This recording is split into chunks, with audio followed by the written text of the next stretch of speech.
Welcome to the Train of Thought podcast. My name is Logan DeCamp, and I am a certified personal trainer and nutrition coach. And I'm Chloe DeCamp, and I'm a certified athletic trainer. And we are sitting down here today because we want to help you learn and grow so you can continue to do without restriction as you age. Be sure to listen till the end of the episode so that you can get information that you can apply to your life and follow us for more.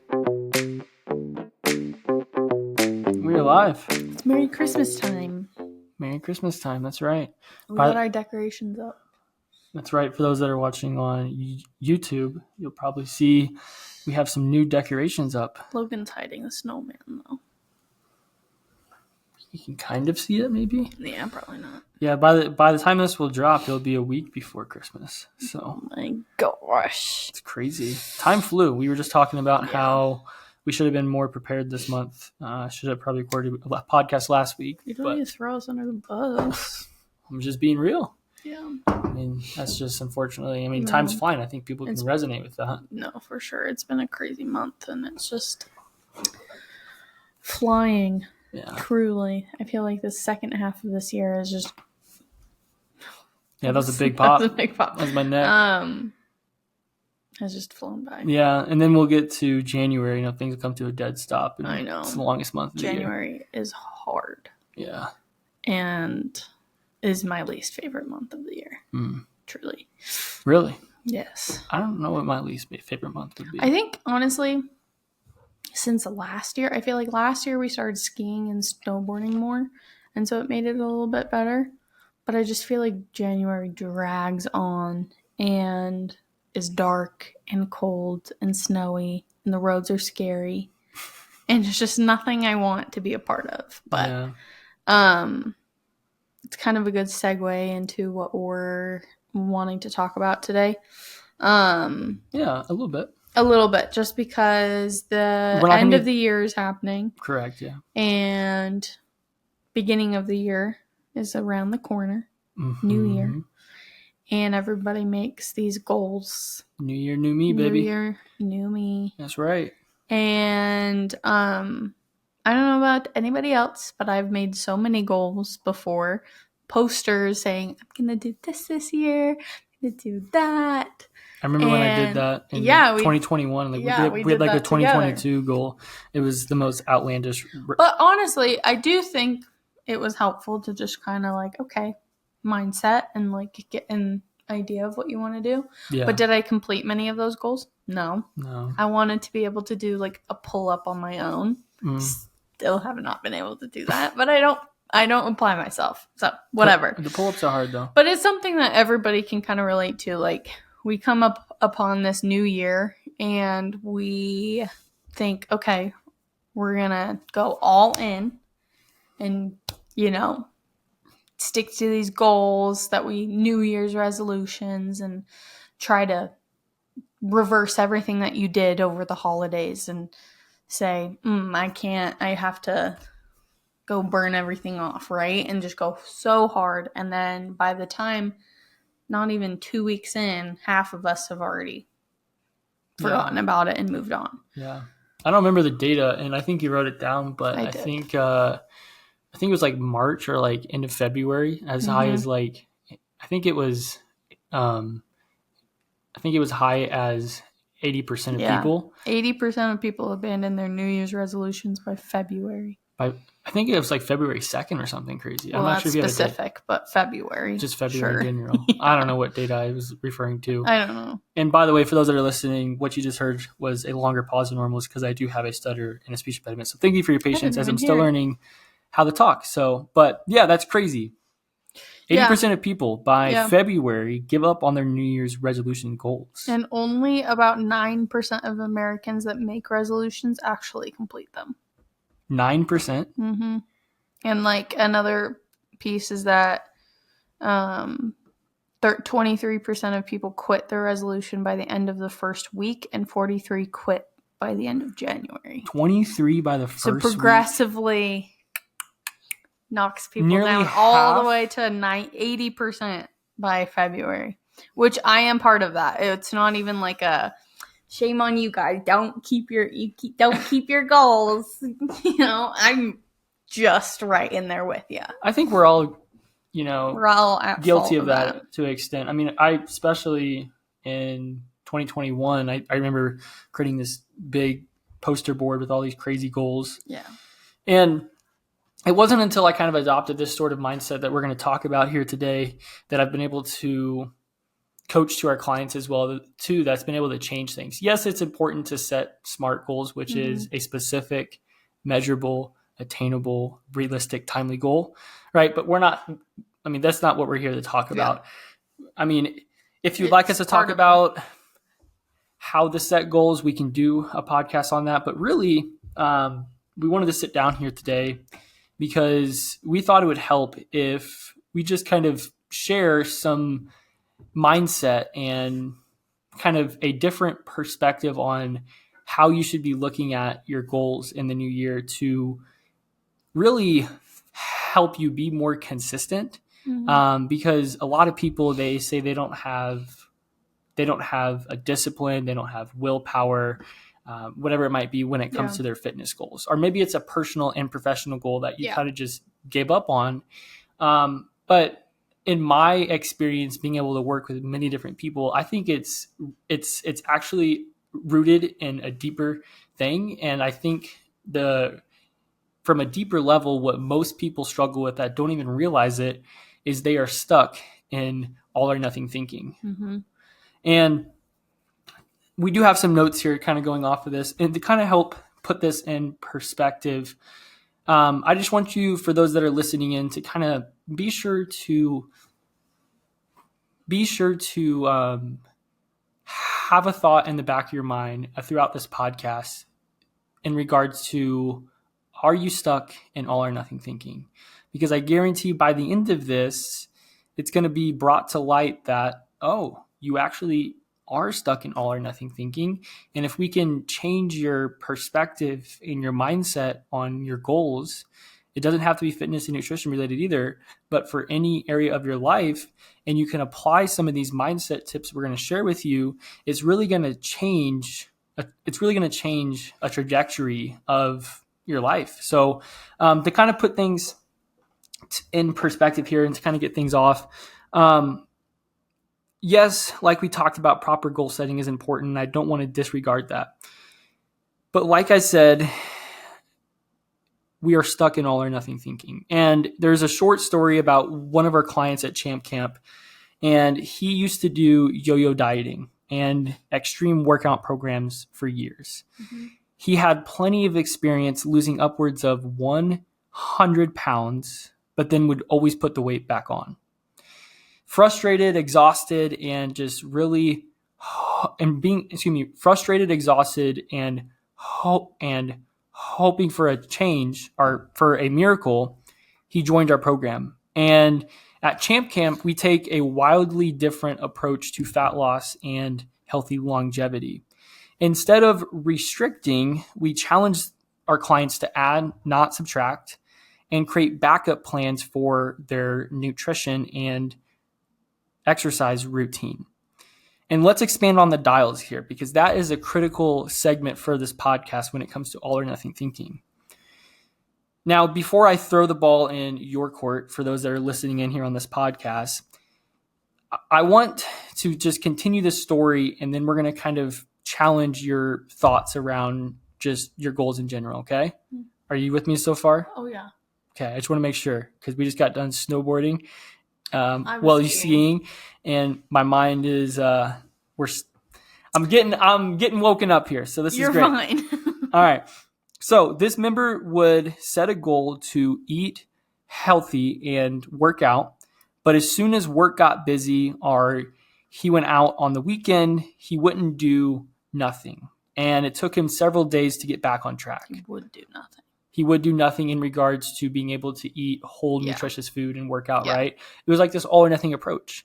I'm either going to track all my food, and I'm going to just be consistent, not drink soda, not eat chocolate, cut everything out, and I'm just going to go to the gym 5 days a week. And if I can't get to the gym and I can't, eat. Too busy. Yeah, I'm just too busy, and then I'm just not going to do anything, right? Yeah.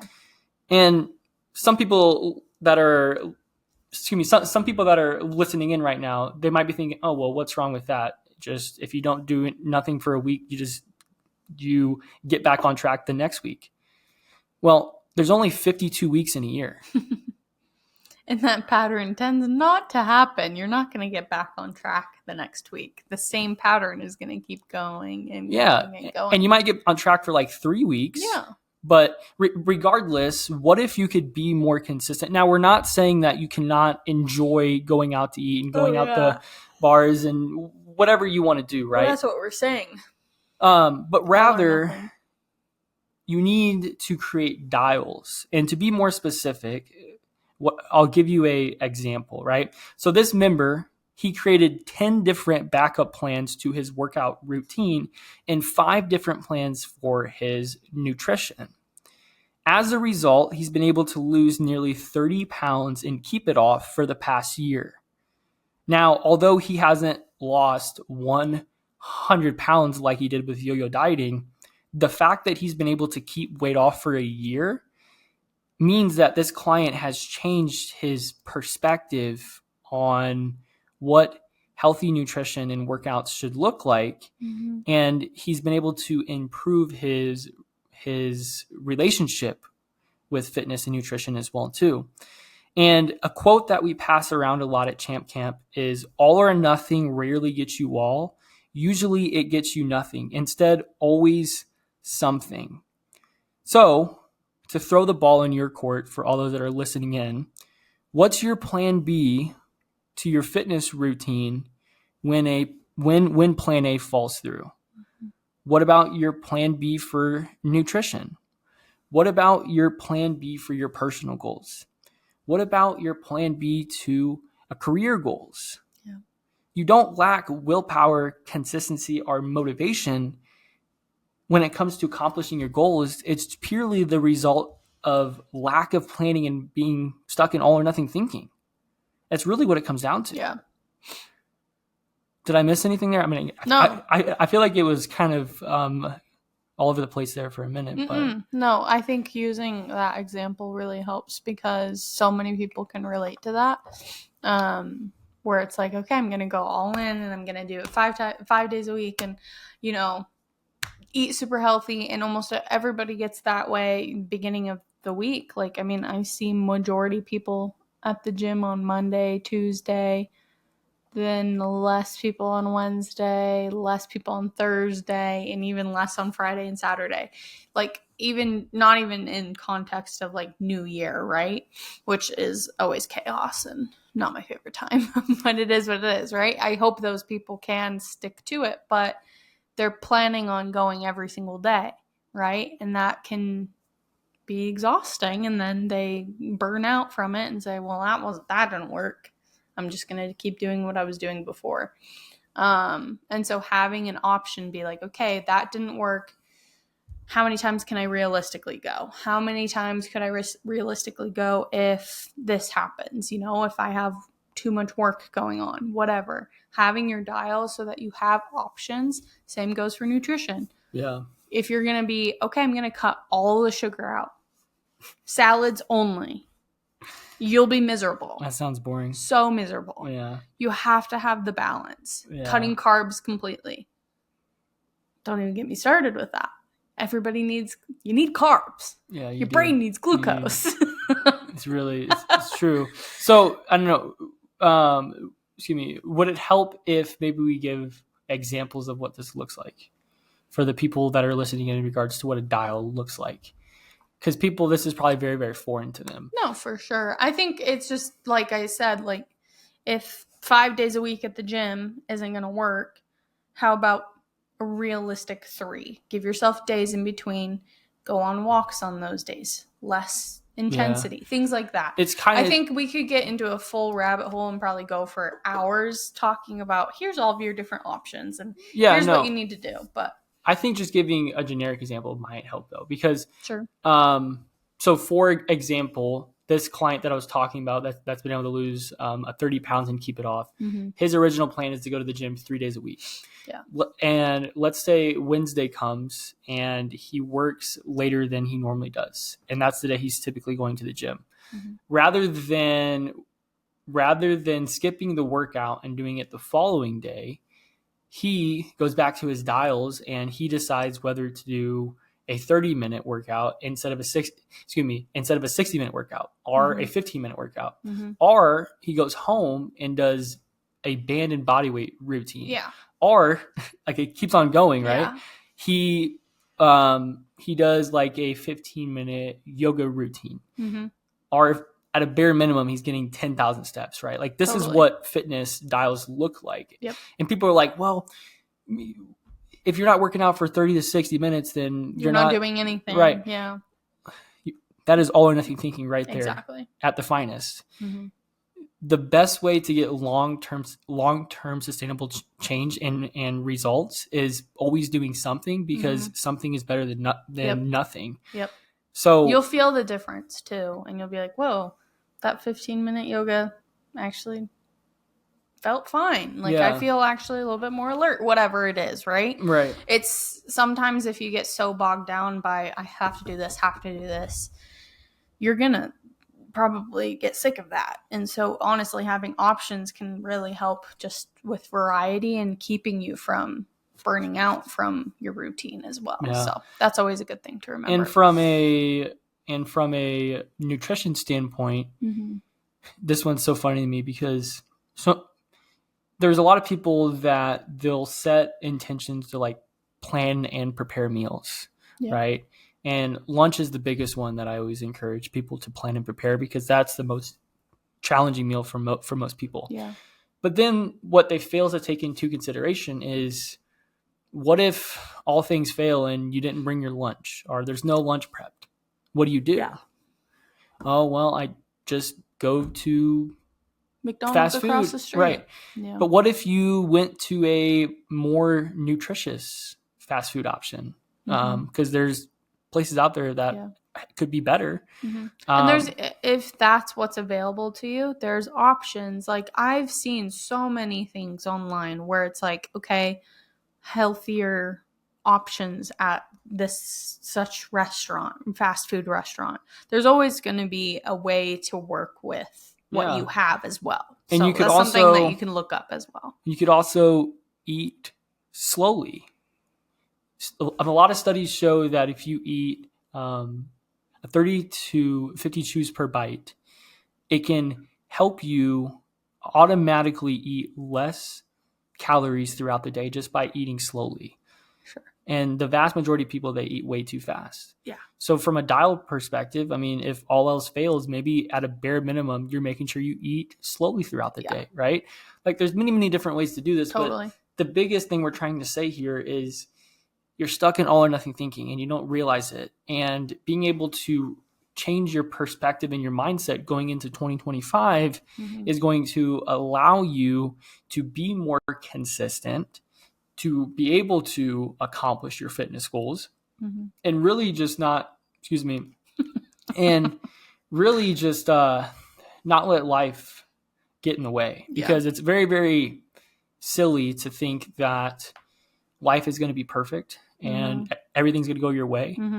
And I say this all the time, but if you fail to plan, then you are planning to fail. Exactly. So it's super important to plan and prepare. Yep, definitely. So I think like biggest takeaways from this are, one, figure out your dials. What are you going to do is your plan A fails, plan B fails, plan C fails, everything, right? Yeah. What are you going to do?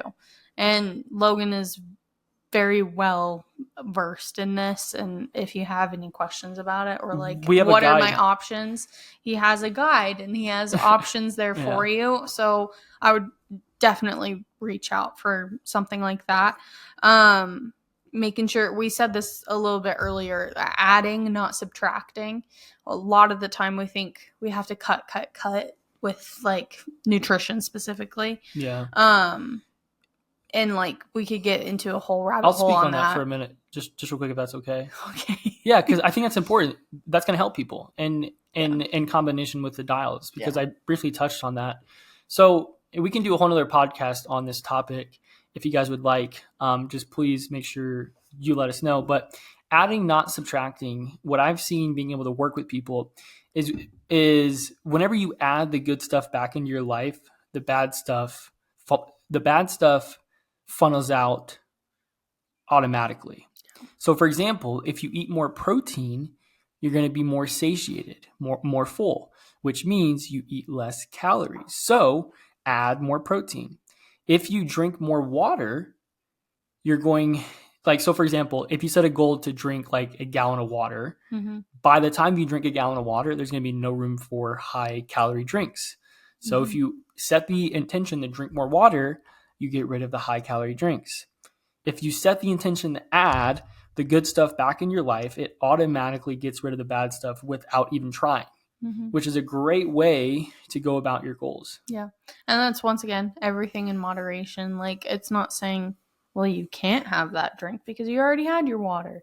Just remember, if you can do it in moderation and, you know, make sure it's a balance, you're not cutting everything out, you know? I think so much of the New Year's resolutions is cutting things out, and it works so short term and it doesn't help. It's not sustainable. And so, like you said, it's so much better to add, and then you'll realize, well, I don't even really want that, you know, and it cuts out it on its own automatically. It's mind-boggling to me because from a young age we've been told no, right? And it's in our DNA. When somebody tells us no, we rebel and it's like, screw that, I'm doing that. So it's just funny to me that people think, I'm going to tell myself no to this food, to this and this and this, and this is going to work. It's in our DNA to rebel against no, right? So it's just so funny to me that people have that sort of approach that I'm just going to restrict and tell myself no. That's going to work in the short term, but eventually you're going to get tired of telling yourself no. So I just wanted to add that there. Nope, I thought that's odd. I think that kind of covers everything in terms of that. Like, we've talked about this now. It's like, it's not all at once as well, because that's part of the all or nothing thinking. It's not like, okay, I'm going to add in the workout routine that's like super intense 5 days a week and cut everything out, and I'm going to do it all at once starting January 1st. And it's like, whoa, my body's going to hate me. So I would say ramp it up, you know, and see how you feel. I mean, not all the way up to that, because that's, once again, we said that's not sustainable. But in terms of, I'm talking. I know. Go ahead. Just slowly easing into that routine and say, okay, I was able to add in this element to my routine. Okay, time to add a little bit more and see how I feel with that, and how sustainable can you get it to be. Once again, including your dials, including everything that we've talked about. But I think putting a lot of pressure on a date that is just a date, yes, it's a turn of a year and that's great and it's so fun, but at the same time, it's just a date, and you don't have to put yourself into a whole huge pressure to just be like everybody else and say, well, it's a new year, I have to be a new me. Right. You know? Yeah. We can always reassess and readjust weekly, daily, and everything. Yeah. Hourly even, you know? That's true. I was just going to say, you talking about what people should, you know, not trying to add so much into the beginning of the year, like adding all these days of workouts and cutting out food. I believe if people did two things and just started with that until they were absolutely confident with it, and then build off of that, they would be able to reach their fitness goals faster. Just two things. Eat your goal weight in protein every single day, and walk at least 8,000 to 10,000 steps. Just do that. Those two things. Don't do nothing else until you can eat your goal weight in protein consistently and walk 8,000 to 10,000 steps consistently. And then once you get confident and you build a routine around that, then you can start being able to add in workouts and stuff like that. Yeah. But if you're starting from scratch, Yeah. like if you're somebody who's already kind of on that workout train and, it's, but that's doing that bare minimum, saying, okay, this is where I'm going to start and where can I go from here? I mean, having a coach is super helpful to be able to say, okay, now let's ramp it up and keep you accountable for those goals, right? And so that's where that comes in handy for sure. So reach out to this guy. Yeah. So that was definitely for somebody that's just starting from scratch. But if you're somebody that's advanced, typically what I always recommend is add one thing for nutrition, add one thing for behavior, and add one thing for fitness. Totally. And do that for 30 days or until you're confident with that. And then you can build upon that. But it's just one thing for those 3 specific areas. And a behavior goal could be you're being able to set a pre-sleep ritual to maximize your sleep, right? Or it could be something in regards to you're doing a journal, right? Yeah. Just something from a behavior standpoint, and then being able to add off that would help benefit you. So totally, I feel like we have checked all the boxes here today. Yep. Again, add, do not subtract. Create your dials. If you need help, please be sure to reach out to us at logan@champ-camp.com, and we can send you our dials guide so that way you can start 2025 strong and not be like, what was the number? Back to you, Chloe. What was the number? 80% of people by February? 80% of people. Only 20% of people are going to make it through 2025 being able to accomplish your goal. So if you want to be 9. 9%. Oh, that's right. Damn. 9%. Less than 10% of people. So if you want to be like the 9%, then I highly believe you need to adopt this sort of mindset because it's going to take you so much further. So enjoy your Christmas, because I'm not sure if we will be back on here before Christmas or not. So if we are not, Merry Christmas. Merry Christmas and happy holidays to all those others. Yeah. And out there. Thanks for following along, and we will be in touch soon. Bye. Bye. Peace. Peace.